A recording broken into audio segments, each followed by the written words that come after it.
আমি তো মা, আর কোনো মা কি পারে তার সন্তানকে আঘাত করতে? এসো এসো মা। আমার বলছেন আম্মা জান? আমি সত্যি বলছি মা। আমি আপনাকে সত্যি কথাই বলছি। আমার ঘরে কোনো পর পুরুষ আসেনি, আপনার সন্তানই এসেছিল। মা এসো এসো আমার কাছে। আম্মা জান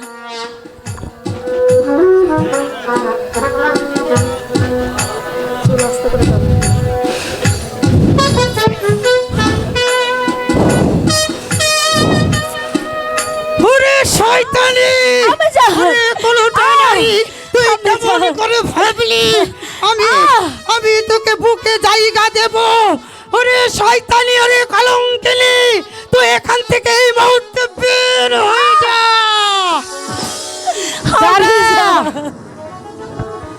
মালেকা মামা, এই শয়তানির এই অলংকার পরার কোনো অধিকারী নেই।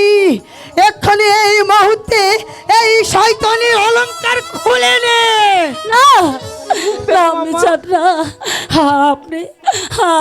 আপনি আমার অলংকার খুলে নেবেন না বেচার। আপনি আমার দয়া করে শয়তানি মালেকা, আমি এখনই যাচ্ছি। বৌরানী, দয়া করে এসব খুলে দিন, তাহলে যে আমাকে মেরে ফেলবে।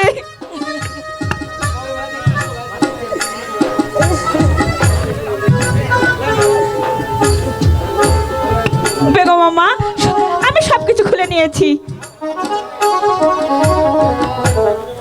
যা যা মালেকা, তুই গহনাগুলো নিয়ে সিন্ধুকে তুলে রাখ। যা বলছি। আমি এখনই যাচ্ছি বেগম মামা।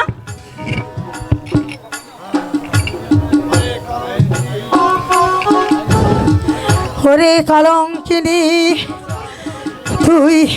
তুই যে অপরাধ করেছিস, সেই অপরাধের কখনো কোনোদিন সেই অপরাধের ক্ষমা হয় না। আমি এর বিচার করব। হ্যাঁ হ্যাঁ হ্যাঁ, আমি এর বিচার করব। এই কে আছিস? উজির সাহেবকে এই দরবারে পাঠিয়ে দে।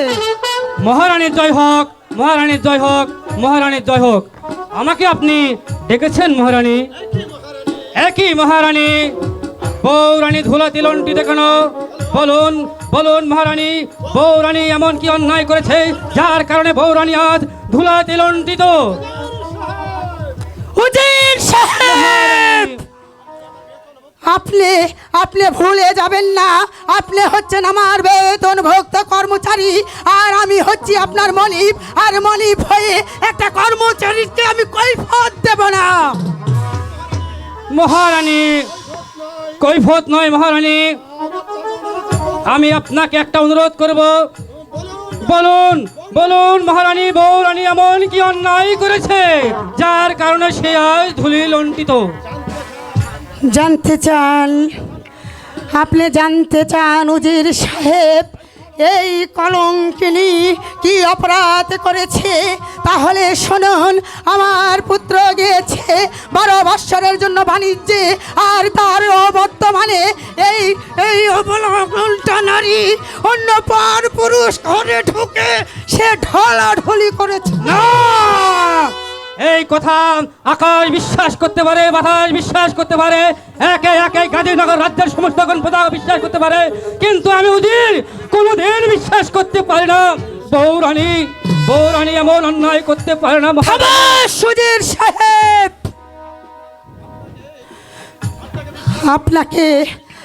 আপনাকে বিশ্বাস করানোর মতো আপনাকে এখানে ডেকে আনা হয়নি।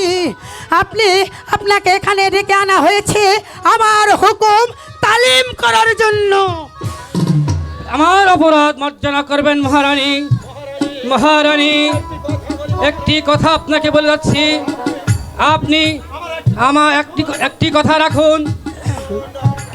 বলুন বলুন উজির সাহেব, আপনি কি বলতে চান? মহারানী, সত্যি যদি বৌরানী অপরাধ করে থাকে তাহলে আপনি জামাল বাদশাহ বাণিজ্য থেকে ফিরে আসা পর্যন্ত অপেক্ষা করুন। জামাল বাদশাহ ফিরে এসে বৌরানীর উপযুক্ত বিচার করবে। হুজুর সাহেব, আপনি আপনি আমার হুকুম তালিম করবেন কি না? আপনি আর আপনার কোনো নীতি বাক্য আমি শুনতে চাই না। আপনি আপনি এক্ষণে এই মুহূর্তে এই এই কুলোটা নারীকে ঘাতকের হাতে তুলে দাও। অপরাধ মার্জনা করবেন মহারানী। আমি কিছুতেই পারবো না এই অন্যায় আদেশ পালন করতে। আপনি আমাকে ক্ষমা করুন মহারানী। হুজুর সাহেব, মহারানী, কমলার প্রতি আপনার ভালোবাসার কারণটা কি আমি জানতে পারি? তাহলে কি আমি বুঝবো? তাহলে কি আমি বুঝবো কমলার এই অবস্থার জন্য আপনিই দায়ী। এই মহারানী ছিপ, আপনি বা কি বলছেন? আপনি না এই রাজ্যের মহারানী, আর আপনি মহারানী হয়ে এত বড় জঘন্য কথা বলতে পারলেন? এত ছোট, এত নিঃস্ব আপনার মনোবৃত্তি। আপনি যে কথা বলেছেন তাতে আমার মান সম্মান ধুলির সাথে মিশে গেছে। এরপরও আপনার চাকরি করা আমার পক্ষে আর সম্ভব হচ্ছে না। তাই তো আপনার চাকরি ছেড়ে দিয়ে রাস্তায় রাস্তায় ঘুরে ঘুরে খাবো। তবুও যদি না হয় দাঁড়ে দাঁড়ে ভিক্ষা করে খাবো। তবুও যদি না হয় তাহলে বিষ পান করে আত্মহত্যা করব। তবু আপনার মতো মহারানীর চাকরি আমি আর করব না, চাকরি আর করব না। বাহ বাহ বাহ বাহ বাহ বাহ বাহ, চমৎকার! বেরিয়ে যান, বেরিয়ে যান, বেরিয়ে যান বলছে এখান থেকে। বেরিয়ে যেতে হবে? হ্যাঁ হ্যাঁ, আপনি এক্ষুনি এই মুহূর্তে আমার চোখের সম্মুখ থেকে বেরিয়ে যান। বেশ, আমি তাই চলে যাচ্ছি মহারানী, আমি তাই যাচ্ছি। তবে যাবার সময় একটা কথা আপনাকে স্মরণ করে যাচ্ছি। আজ আপনি যে অন্যায় করলেন, ন্যায় অন্যায়ের বিচার না করে একটা নির্দোষী মেয়েকে হত্যার আদেশ দিয়েছেন, এর ভুল একদিন ভেঙে যাবে মহারানী। সেদিন আপনি সদর কাটলেও বৌরানীকে আর ফিরে পাবেন না মহারানী, ফিরে পাবেন না, ফিরে পাবেন না, ফিরে পাবেন না।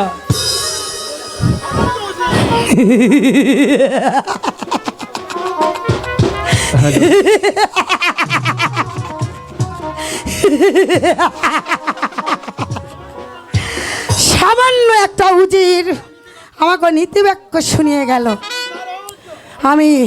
আমি বিচারক, আমি নাই বিচারক। হ্যাঁ হ্যাঁ, আমি নাই বিচারক।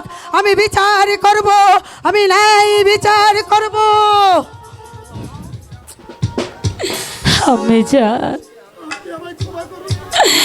দয়া করে আপনি আমাকে ক্ষমা করুন। আমি যার সহ্য করতে পারছি না। আমি যার সহ্য করতে পারছি না। ক্ষমা? হ্যাঁ, ক্ষমা আমি তোকে করব শয়তানি, আমি তোকে ক্ষমা করব।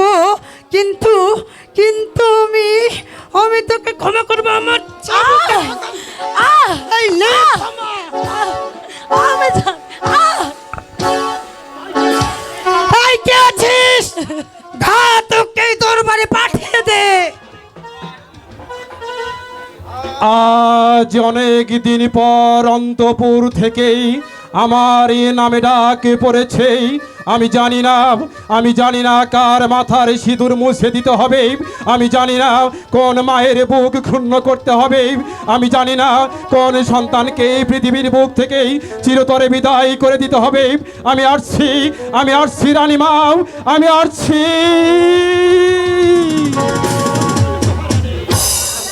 বলুন মহারানী, আপনার আদেশেই আপনার বান্দা আপনার দরবারে হাজির। বলুন মহারানী, আমাকে কি করতে হবে? ঘাতক, তুমি এক্ষণে এই মুহূর্তে এই কলঙ্কিনী নারীকে নিয়ে যাবে বদ্ধভূমিতে। বদ্ধভূমিতে গিয়ে এই একে নরবলি দিয়ে এর তাজা রক্ত এনে তুমি আমায় উপহার দেবে। মহারানী, আমি আপনার বেতনভুক্ত কর্মচারী, সারাটা জীবন আমি আপনার গোলামি করে এসেছি, কোনোদিন আপনার কথার অবাধ্যে যায়নি, আজকেও আমি আপনার কথার অবাধ্যে যাবে না। তাই তো আপনার কথা মতো আমি আপনার বন্দিনীকে বন্দি করতে যাচ্ছি।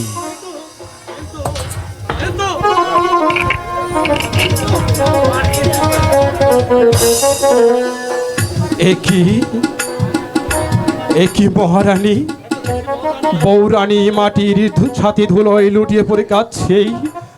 মহারানী, এ আমি কি দেখছি মহারানী? বৌরানী যে ধুলোয় মিশিয়ে লুটোলুটি করে কাঁদছে। বলুন মহারানী, কোনোদিন আমি আপনার কাছে কোনো কৈফিয়ত চাইনি, আজ আপনার কাছে আমি বিনীত অনুরোধ করে বলছি বৌরানী, মহারানী বলুন এমন কি অন্যায় করেছে বৌরানী, যার জন্য তাকে আমার হাতে তুলে দিয়েই, তাকে হত্যার আদেশ দিয়েই তার বুকের তাজা রক্ত আপনি আমার কাছে কি চাইছেন? খামোশ! ভুলে যেও না, ভুলে যেও না ঘাতক, তুমি হচ্ছ আমার সামান্য বেতনভুক্ত কর্মচারী। আর বেতনভুক্ত কর্মচারী হয়ে তুমি মনিবের কাছে চাইছো, মনিবের কাছে চাইছো কৈফিয়ত। না মহারানী, আপনি আপনার কাছে কোনো কৈফিয়ত চাচ্ছি না মহারানী। আমি শুধু ওইটুকু বলতে চাচ্ছি, আমি ঘাতক, আপনি ঘাতক করে জন্মগ্রহণ করেছি, তাই তো আমাকে ঘাতক বলে আখ্যায়িত করা হয়েছে। আমি শুধু আপনাকে বিনীত অনুরোধ জানাচ্ছি মহারানী, বৌরানী, আপনি বলুন কেন, কি এমন অন্যায় করেছে বৌরানী, যার জন্য আপনি আমাকে বৌরানীকে হত্যা করার আদেশ দিচ্ছেন মহারানী? জানতে চাও? বলুন মহারানী। শুনতে চাও তুমি? হ্যাঁ বলুন। তাহলে শোনো ঘাতক, এই শয়তানি আমার পুত্রর বর্তমানে সে অন্য পর পুরুষ নিয়ে ঢলাঢলি করেছিল।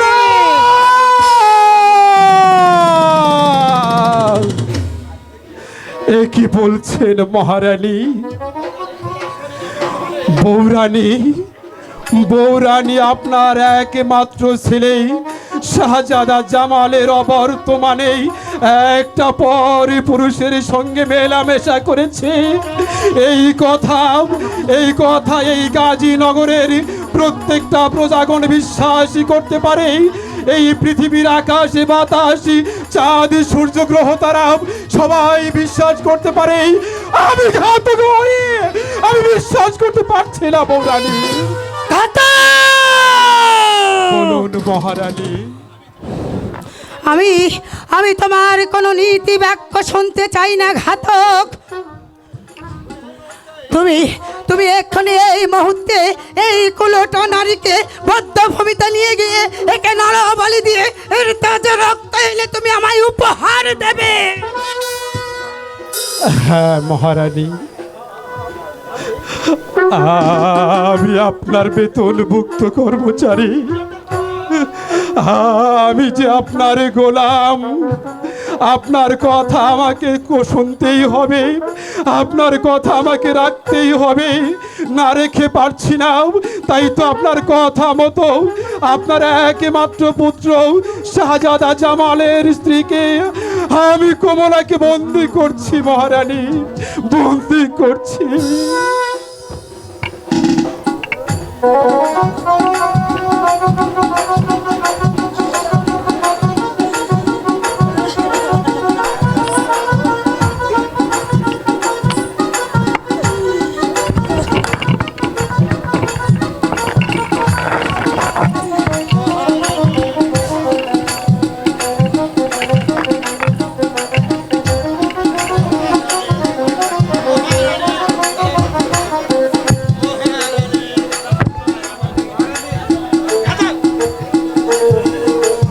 মহারানী, আমি আপনাকে শেষবারের মতো বলতে চাই মহারানী, আমি একটি কথা আপনাকে বলতে চাই মহারানী। বলুন বলুন, কি বলতে চাও তুমি? আপনি আমার কথা রাখবেন মহারানী। বউরানী যদি কোনো অন্যায় অপরাধী করে থাকে, তাহলে তাহলে আপনি জামালে বাদশাহ ফিরে না আসা পর্যন্ত আপনি একটু অপেক্ষা করবেন মহারানী। জামালে বাদশাহ এসে তার নিজ হাতে বউরানীকে শাস্তি দেবে। ঘাতক! আমি বুঝতে পারছি না, বারবার বারবার কেন তুমি কমলার পক্ষ নিয়ে কথা বলছো? তাহলে কি আমি বুঝবো কমলার এই অবস্থার জন্য আপনি দায়ী? মহারানী না, মহারানী আমি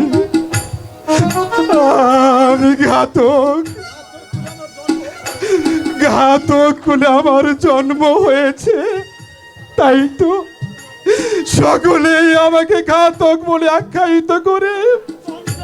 তাতে কোনো দুঃখ নেই মহারানী, কারণ চন্দ্রের অবগ্রহ তারা সূর্য সকলের কলঙ্ক থাকতে পারে, কিন্তু আমি ঘাতক হয়ে আমার গায়ে কোনো কলঙ্ক নেই মহারানী। তাই তো আপনি দয়া করে আমাকে চরিত্রহীন বলে অপরাধী করবেন না মহারানী, বেশ, অপরাধী করবেন না। তাহলে তুমি আমার হুকুম পালন করো। এক্ষণে এই মুহূর্তে এই শয়তানিকে বন্দি করে আমার চোখের সম্মুখ থেকে নিয়ে যাও বলছি। বেশ মহারানী, আমি আপনার কথা মতো বউরানীকে বন্দি করে আপনার সম্মুখ থেকে নিয়ে গিয়ে ওই গহীন অরণ্যের মাঝে আমি তাকে হত্যা করে চিরতরে দুনিয়ার বুক থেকে বিদায় করে দিয়ে আপনার আশা পূর্ণ করব মহারানী, আমি আপনার আশা পূর্ণ করব। আয় রে বোন, বোন আমার যে কিছু করার নেই রে বোন, তোকে বন্দি করে নিয়ে যাব। তোকে যদি বন্দি করে নিয়ে যায় তাহলে যে আমার গর্দান যাবে রে বোন। চলে এসো বাবা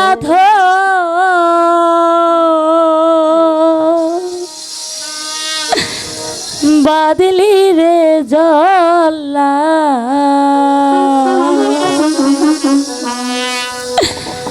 ও জল্লা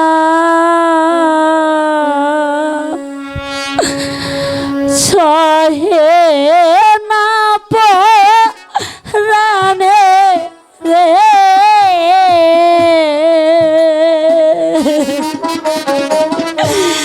কি বাবা বাদলি রে জল্লা আমারে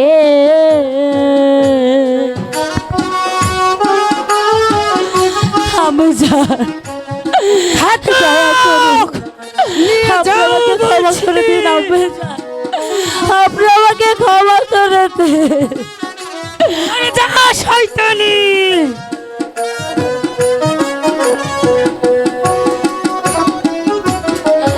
ও ঘাতক রে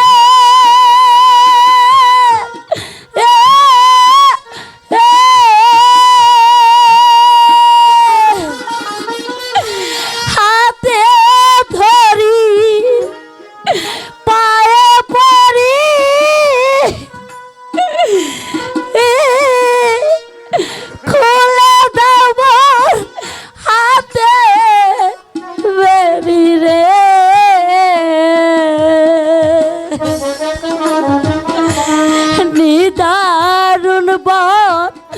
মনের গোজালা ও জল্লা সহে না রানে গো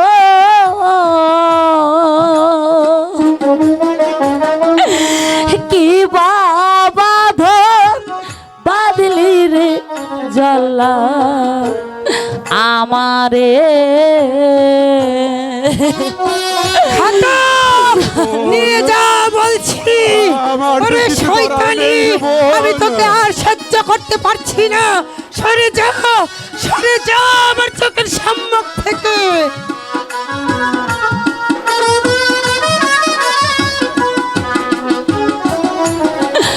ও জল্লাদ রে এ, এ, পাই ধরে মি নদী করি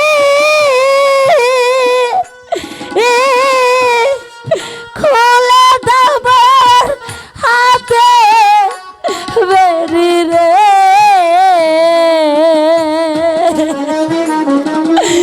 তুমি আমার ধর্মের গো ভাই চলা ধর্মের কাজ করো রে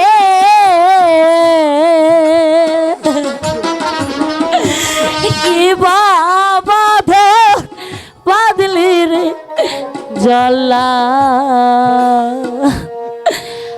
আমারে ঘাতক! নিয়ে যাও বলছি। এই কলঙ্কিনীকে আমি আর সহ্য করতে পারছি না। তুমি এক্ষুনি এই মুহূর্তে এই কুলোটা নারীকে নিয়ে যাও বলছি। হবে যা। আপনি এমন নিষ্ঠুর হবেন না মহারানী, এমন নিষ্ঠুর হবেন না মহারানী। আপনি দয়া করে বউরানীকে ক্ষমা করে দিন মহারানী। ঘাতক! আমি তোমাকে পূর্বেই বলেছি, আমি তোমাকে কৈফিয়ত দিতে পারবো না। আমি ন্যায় বিচারক, আমি তাই তো ন্যায় বিচার করেছি। তুমি হচ্ছে আমার হুকুমের গোলাম, তুমি আমার হুকুম পালন করো। বেশ মহারানী, এত করে বলার পরেও যখন আপনি আমার এই কথা রাখলেন না, তাতে কিছু করার নেই মহারানী। কারণ আমি আপনার বেতনভুক্ত চাকর কর্মচারী। সারাটা জীবন আমি আপনার গোলামি করে এসেছি, কোনোদিনই কোনো কথার অবাধ্য যায়নি, আজও যাব না। তাই তো আপনার কথা মতো কমলাকে আমি বন্দি করে নিয়ে যাচ্ছি।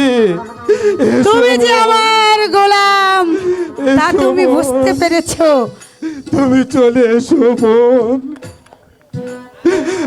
আমার যে কিছু করার নেই রে বোন। মহারানী, আমি বউরানীকে নিয়ে চলে যাচ্ছি মহারানী। তবে যাবার বেলায় বলে যাচ্ছি মহারানী, হয়তোবা একদিন আপনার ভুল ভেঙে যাবে। সেদিন আপনি বউরানীকে খুঁজে খুঁজে পেরেশানি হয়ে একদিন আপনার মনে পড়ে যাবে সেই বউরানীর কথা। সে তো কোনো অন্যায় করেনি, নিষ্পাপ ফুলের মতো একটা বউরানী, সে তো কোনো অপরাধ করেনি। এই কথাটা যখন আপনি বুঝতে পারবেন, সেদিন আপনি আপনার দু চোখ